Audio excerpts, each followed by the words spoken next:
Hello, I'm back again for my second recent Facebook Live.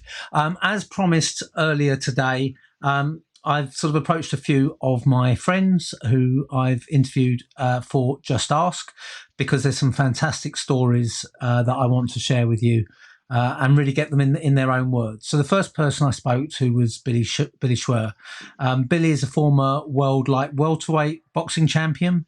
I want to share a bit of his story with you first, and then we'll bring him in to the conversation. So this is under a part of the book entitled Billy the Boxer.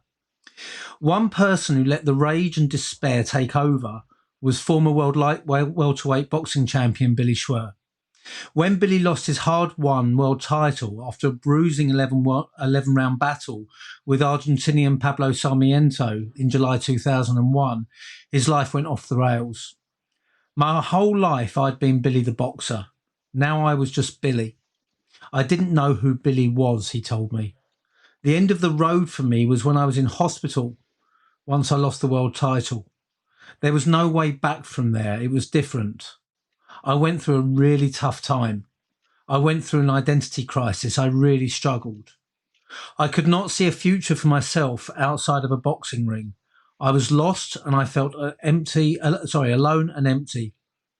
I had nothing to get out of bed for. I'd been a world-class athlete, a world-class champion. So now what? Billy describes the next 2 years as the worst of his life. He struggled with depression. His marriage fell apart. He went bankrupt and he found himself considering suicide. From being on top of the world, he'd plummeted to rock bottom. I would not listen to anyone. I was so pig ignorant, so single-minded, so selfish. Those are the attributes that helped me become a world champion. But the paradox is the things that helped me become a champion in the ring were helping me fail outside. I didn't know how to be anything other than Billy the Boxer. I was trained and conditioned to fight and attack, defend and resist from 8 years of age. That is who I was. That is who I thought I was. A chance meeting with an old friend rescued Billy from his descent and would ultimately help change the trajectory of his life. Well, you've heard me voice him. Might as well hear him voice himself. Billy Schwer, that is probably the most upbeat introduction anyone's ever given you, I would imagine. Uh, we've had a few sound issues coming on, so I'm hoping I can hear you now.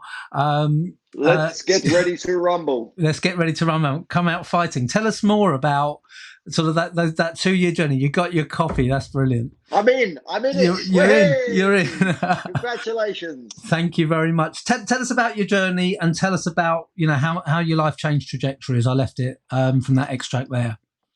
Well, you kind of put it so as it was, and it was when I was in the back of the ambulance on the way to hospital. That was when I realised my life, I know it was over, and that's when I went. As you mentioned, I went through my identity crisis. Billy the Boxer, and now I'm just Billy. And who's Billy? Who am I? You know, those big life questions that we sometimes ask ourselves. What's the meaning of all this? What's the point? What's my point? Why am I doing what I'm doing? That stuff. That's when I put the two words mental and boxing, my brand, which they come together during that period. Mental boxing, because I found myself having a mental boxing match with myself and the voice in my head, the internal dialogue. Can I? Can't I? Shouldn't I? Am I good enough? What are they going to think of me? Am I going to fit in? All of that stuff. And then that was the challenge I was going through. Then you mentioned I had a chance meeting, which was in a place called Lindos in Greece on the island of Rhodes. A very dear friend of mine, Dave Hockley. Now, Dave Hockley was he owned a bar out there. We used to own a bar out there called Jodie's Flat. And I'd go there kind of every year to see Dave and all his friends, and beautiful people, just beautiful people. And Dave was sharing with me, and I was in the middle of my 2 years, those 2 years, as you mentioned, the worst 2 years of my life. And Dave shared with me about this program called the Landmark Forum. And I thought, you know what, that sounds amazing. That sounds brilliant. So I'll do that at some point. And that was the access for me. And I went and registered myself onto the Landmark Forum. I got home on the Monday and I did it on the Friday. And it was the Landmark Forum was it's a 3-day training. It's ontology, which is the study of the art and science of being. So I went to the Landmark Forum, I was just so unhappy, unfulfilled, not satisfied. I was pissed off with my life, and I was being a victim of my situation and my circumstance. So I've been a world-class athlete, and here I am. I'm crashing and I'm burning, and I'm on my way to be going through I'm on my way to being divorced. I'm on my way to becoming bankrupt. I'm on my way to losing everything.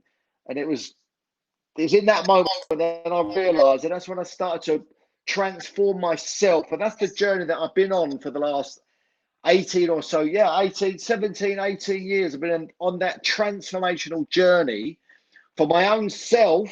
And obviously now what I do is, as a professional speaker and personal performance coach, I've figured out a methodology which I've also used my own boxing experience and the training that I've done. And that's what I'm now out there in the world sharing with people.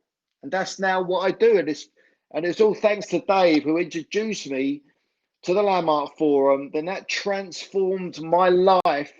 And I went such that I wouldn't be doing what I'm doing now without participating in that training. Now, I've done thousands of hours in rooms with people, discussing, talking about, studying what it is to be a human being. Not only at Landmark, but I've done loads of other stuff as well. Lots of weird and wonderful stuff, as well as that kind of logical stuff. Let me ask you then, Billy. So, I mean, I've done Landmark as well. And one of the key things about it, we're looking, the book, we're looking about the importance of vulnerability, of opening up. You said as a boxer, you were trained to defend and resist. That whole, you think of the whole posture of boxing, you're not letting someone in. We talk about holding your guard up, in boxing, and that's lent itself to holding the guard up around you emotionally as well. Landmark's the reverse of that. You get people up there on stage sharing the most horrific stories and the most intimate stories. I mean, I thought I was open and open to sharing before I sat in that room, and it really shocked me. So how did you find that journey from the guard being up to letting it down and actually sharing with complete vulnerability in that type of environment? Because I know you went a lot further than me with Landmark. It was hard. It was hard. It was like it was piercing through the armor. So my identity, my ego, this armor that I'd created, which was all about surviving. So Billy the Boxer was out to survive life. I would step up into the ring prepared to die. My life was kill or be killed. It was like life or death. And that was my reality. So to survive in that world, I kind of put a shell up so I could live within that environment.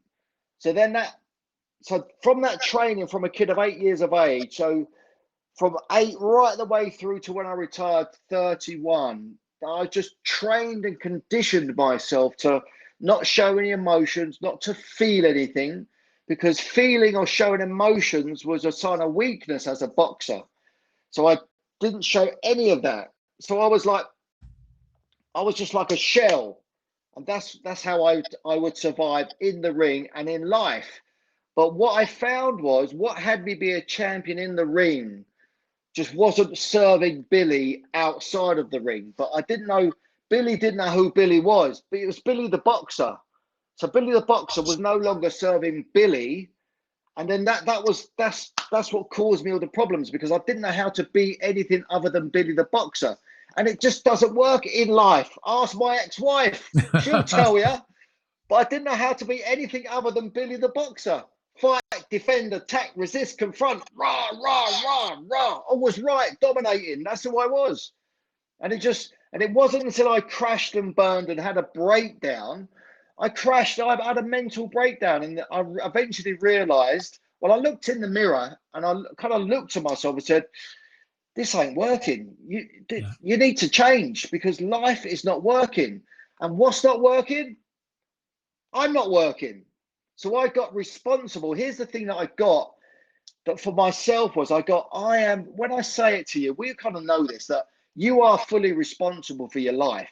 And we know that. We kind of make sense, but I never got that really. But I got it in a moment when I was in a training.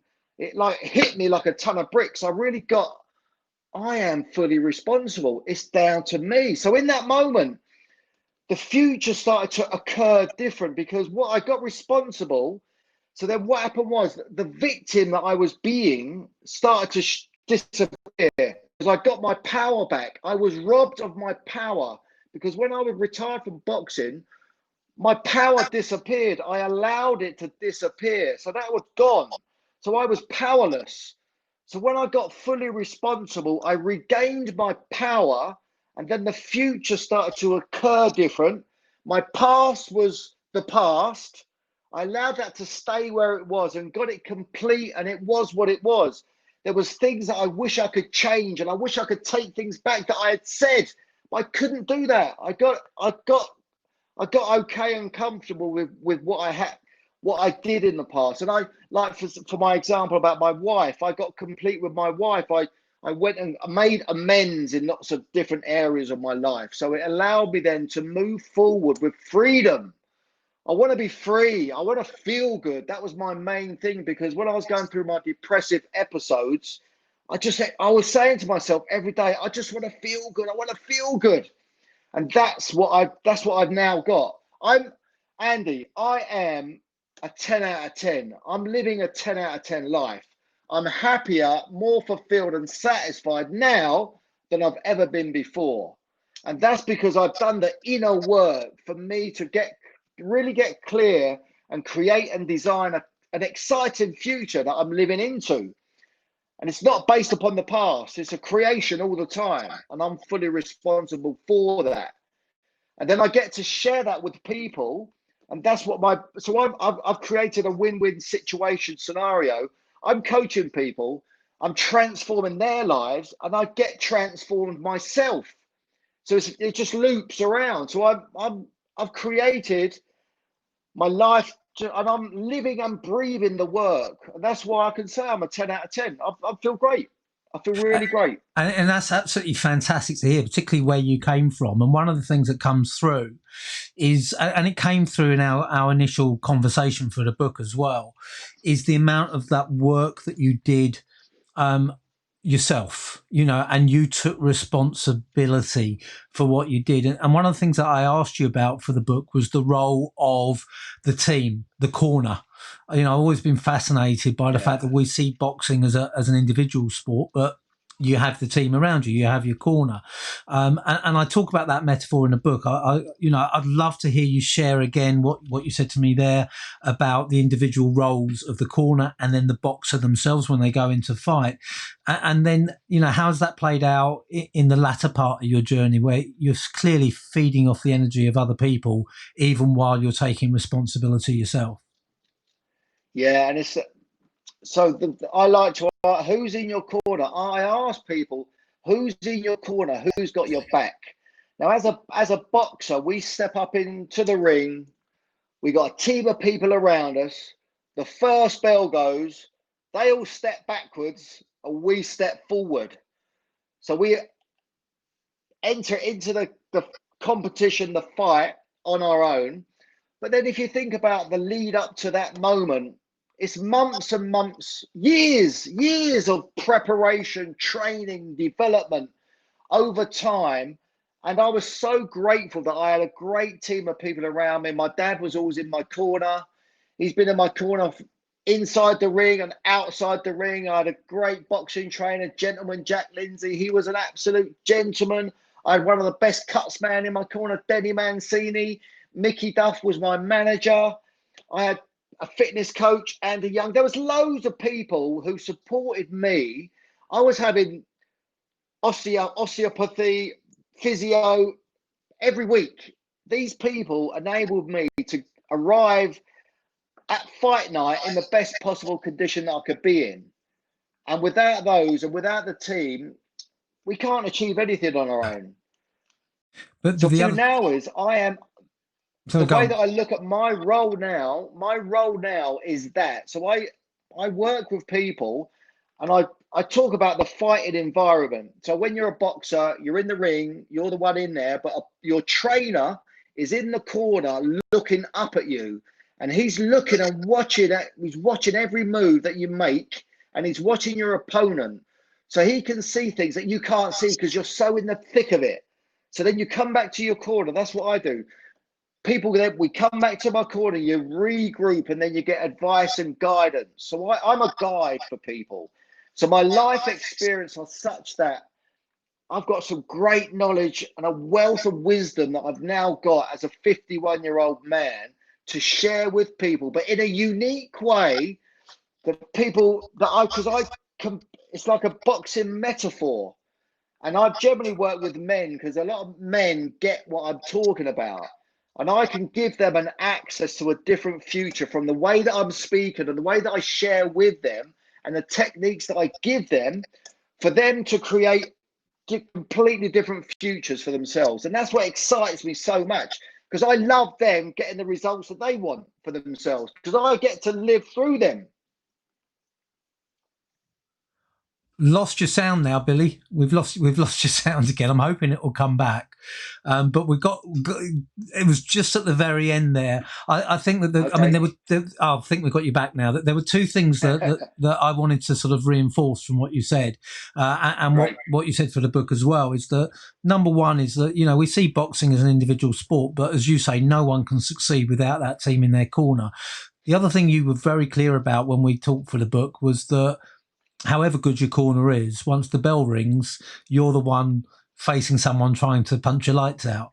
So, you know, what I've said in the book is you've got to take responsibility for your decisions, and ultimately you get all the support that you need. Draw on that, but you are the driver of your own life, effectively. And that's a great analogy, because if you think about when you, as a professional boxer, I turned professional at 21. I was a kid. So with the right guidance and with the right management, they brought me on very gently, very slowly. So then you do 6 rounds, and then you do an 8-rounder. And then you do an international, you'd have an international opponent, and you do 10 rounds. And then you'd work your way back up to the championship level. So in life, you've got to start wherever you're at, start there, and then train and develop yourself. Because when you're a professional boxer, you can't all of a sudden go from 0 to do a championship 12-round fight. It's just impossible. So you have to slowly work your way up the rankings, so to speak, and through your own experiences and your own development and your own wisdom, and then you can have a championship life. And it's about being the champion of your own life. It's about being the champion of your own world. Yeah, absolutely. And taking that responsibility is key. Absolutely. Billy, yes. Absolutely brilliant. Your contribution to the book was fantastic and really helpful for me. Thank you very much indeed. And you can wave your copy around a little bit again if you like, and encourage people. In. I'm on page 20. and more. There's a couple of references in there. Yes. It starts on page 20. Yay. So grab your copy today. It's launch day today, 99p on Kindle. I think it's about less than £14 for paperback. It's a good book, isn't it, Billy? Just say yes, Andy. It's you know what it is, right? There's so much value in it, and there's so many great stories in there, and it will add value to your life. But no doubt about it. No doubt. There's so much great stuff in there. That's brilliant. Thank you very much, Billy. And I'll be back again very soon with some more conversations.